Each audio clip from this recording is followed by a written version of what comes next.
गुजरात की Sabarmati central jail, जो high security मानी जाती है, वहां बंद है कुख्यात गैंगस्टर लॉरेंस बिश्नोई। लेकिन हाल ही में लॉरेंस को लेकर एक और चौंकाने वाला खुलासा सामने आया है। अहमदाबाद में स्थित गुजरात के फॉरेन पोस्ट ऑफिस पर एक रहस्यमयी अंतर्राष्ट्रीय पार्सल पकड़ा गया है, जिसे ऑस्ट्रेलिया से भेजा गया था और जिसका नाम लॉरेंस बिश्नोई से जुड़ा है। इस पार्सल को देखकर भारतीय सुरक्षा एजेंसियों की चिंताएं बढ़ गई हैं, क्योंकि इससे जेल के भीतर किसी संभावित आपराधिक साजिश की आशंका को शक्ति मिलती है। ये पार्सल वंदना गौर नाम की एक महिला के नाम से भेजा गया था, जो ऑस्ट्रेलिया के पते से जुड़ी हुई बताई गई। लेकिन शुरुआती जांच में ये पता चला कि वो तो फर्जी है।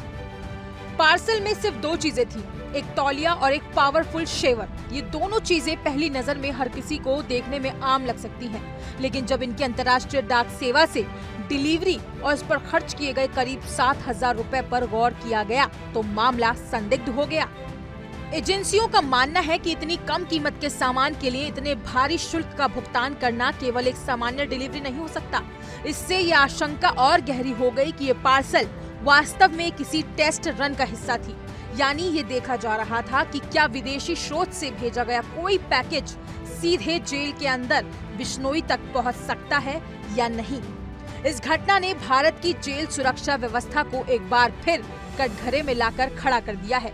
ये माना जा रहा है कि अगर ये टेस्ट सफल हो जाता तो भविष्य में हथियार, इलेक्ट्रॉनिक डिवाइसेस या प्रतिबंधित वस्तुएं भी इसी माध्यम से जेल के अंदर पहुंचाई जा सकती थी।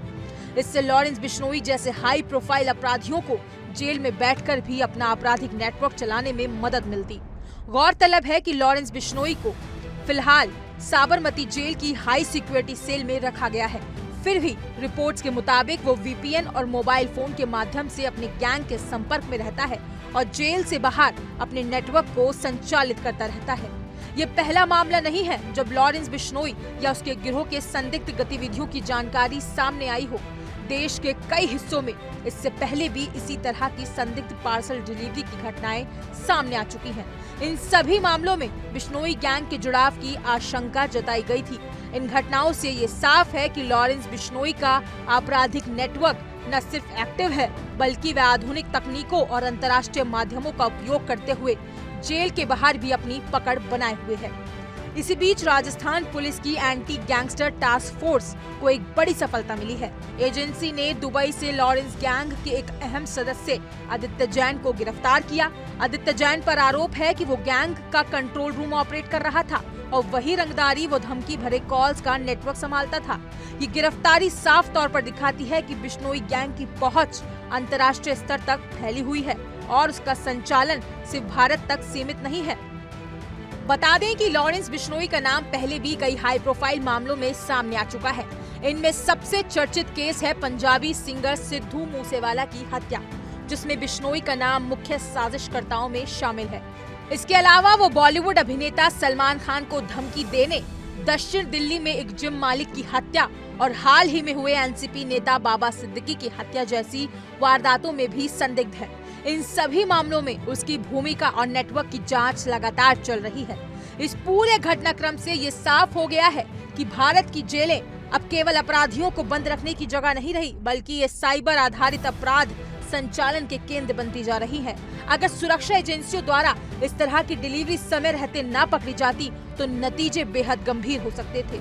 अब जरूरत इस बात की है कि जेलों में निगरानी व्यवस्था और सख्त की जाए, अंतर्राष्ट्रीय डिलीवरी पर नजर रखी जाए और खासकर हाई प्रोफाइल अपराधियों के संपर्क और संवाद के सभी रास्तों को बंद किया जाए।